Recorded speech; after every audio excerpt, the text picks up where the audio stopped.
On entend souvent dire qu'il faut davantage d'aide au développement. Permettez-moi d'être un tout petit peu polémique.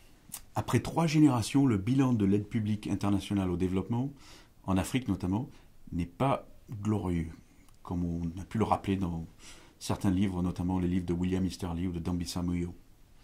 Depuis les indépendances, ce serait plus de 500 milliards de dollars d'aide qui n'ont pratiquement rien donné, ou pas grand-chose finalement. Je précise que je ne parle pas ici d'aide humanitaire d'urgence. N'ont-ils pas peut-être même empêché l'instauration d'un état de droit et donc le développement? On peut se le demander. La première raison serait que l'aide génère des mauvaises incitations, et ce pour de nombreux acteurs qui y gravitent autour. D'abord, les multiples bureaucraties de l'aide, qui manquent d'indicateurs de performance et de mécanismes de retour d'information, ne sont pas tenus pour responsables des résultats de leurs actions, organisées avec de l'argent public, essentiellement. Comme toute bureaucratie, elles existent en maximisant la taille de leur budget. Je dépense, donc je suis, en somme, en se concentrant si possible sur des projets visibles, voire inatteignables, ce qui permet de justifier toujours davantage de crédit. Leurs employés n'ont-ils donc pas implicitement intérêt à maintenir la dépendance des pays du Sud? Et ce, d'autant que, en cas d'échec, la réponse est à coup sûr un appel à davantage d'aide, et non à une remise en question du modèle. Ensuite, les pays donateurs ne donnent pas par pur altruisme, ils avancent leurs intérêts stratégiques et économiques.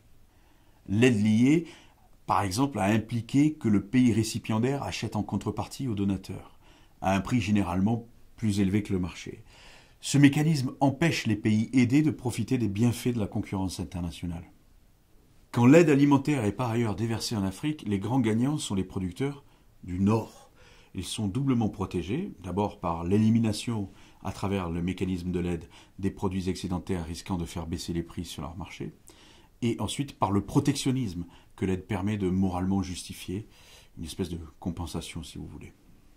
On empêche ainsi le développement des marchés de producteurs au Sud, qui représenteraient une rude concurrence pour les lobbies agricoles européens ou américains. L'aide liée a eu aussi pour effet pervers, par le biais de la dépendance forcée à certains fournisseurs extra-africains, de ralentir le processus d'intégration économique de l'Afrique. Par exemple, par absence de nécessité du fait de la dépendance. Ce processus d'intégration est pourtant crucial pour la croissance du continent.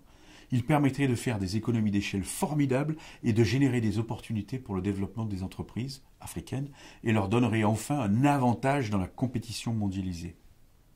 Par ailleurs, les pires dictateurs ont été particulièrement choyés par les donateurs occidentaux. C'est ici un des effets pervers majeurs de l'aide, si elle a permis à des gouvernements corrompus de se maintenir au pouvoir, contre la volonté de leur peuple, ne leur a-t-elle pas aussi fourni une incitation à faire perdurer la misère, simplement pour justifier toujours davantage d'aide?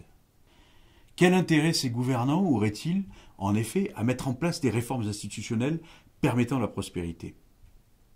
Même dans le cas de l'aide à des autocrates soft, le contrat entre le peuple et son dirigeant est rompu, ce dernier n'ayant pas à rendre de compte.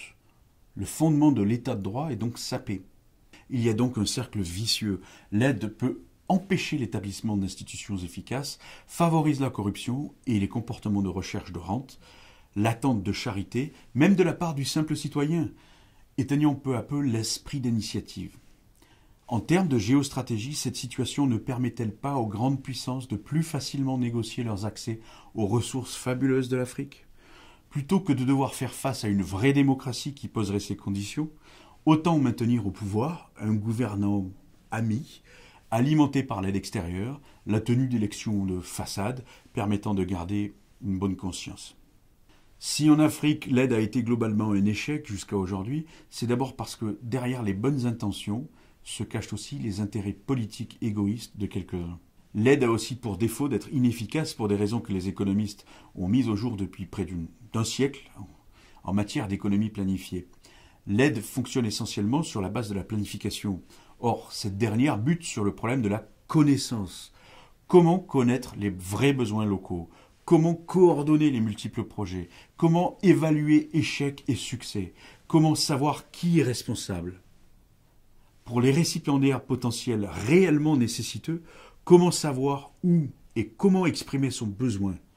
Comme a pu le noter William Easterly, en matière d'aide, les hommes ont aussi succombé à la tentation du constructivisme planificateur, dont l'efficacité dans ce domaine n'a sans doute pas beaucoup plus d'avenir que la planification soviétique. En 2000, le président Bill Clinton avait pu lancer le slogan « Trade, not aid », le commerce international, pas l'aide. L'exemple de la Chine est très parlant de ce point de vue. En une génération, son choix de l'économie de marché lui a permis de sortir plusieurs centaines de millions de personnes de la pauvreté et de faire reculer de manière fulgurante la pauvreté extrême dans le pays. Une décennie et demie plus tard, il faut toujours saluer le courage politique du président démocrate américain Clinton, mais aussi rappeler que s'il faut sortir de l'aide publique, le trade, le commerce international, nécessite l'instauration des conditions institutionnelles pour son succès. Conditions qui ont été précisément étouffées par la mécanique de l'aide durant des décennies.